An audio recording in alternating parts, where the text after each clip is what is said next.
গাজা যুদ্ধবিরতির মধ্যেই পশ্চিম তীরের জেনিনে ইসরায়েলি সামরিক বাহিনীর হামলায় এক কিশোর সহ 5 ফিলিস্তিনের মৃত্যু হয়েছে। যুদ্ধবিরতির পরবর্তী ধাপের আলোচনা সোমবার শুরু হবে বলে জানিয়েছেন ইসরায়েলের প্রধানমন্ত্রী বেনিয়ামিন নেতানিয়াহু।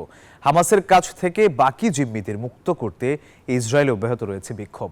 আর এদিকে নিজেদের পারমাণবিক স্থাপনায় হামলা হলে মধ্যপ্রাচ্যে সর্বাত্মক যুদ্ধ শুরুর হুঁশিয়ারি দিয়েছে ইরান। গাজায় যুদ্ধবিরতি চুক্তির কয়েকদিনের মধ্যেই পশ্চিম তীরে শুরু হয় ইসরায়েলের নতুন অভিযান। আয়রন ওয়াল নামের ওই অভিযানে পুরো পশ্চিম তীর জুড়ে ছড়িয়ে পড়ছে সহিংসতা। জেনিনের পাশাপাশি শরণার্থী শিবিরগুলোতেও টানা 6 দিন ধরে অভিযান চালাচ্ছে দখলদাররা। এই অভিযানে প্রাণ হারিয়েছেন বহু ফিলিস্তিনি, আহতও হয়েছেন অনেকে।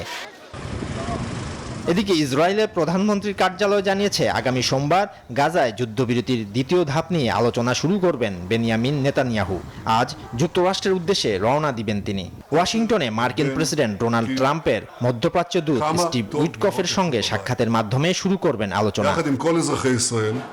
এরই মধ্যে গাজায় অবশিষ্ট সকল জিম্মিকে ফেরত আনার দাবিতে ইসরায়েলের রাজধানী তেল আবিবে শনিবারও অনুষ্ঠিত হয়েছে বিক্ষোভ। অংশ নিয়েছে হাজার হাজার বিক্ষোভকারী।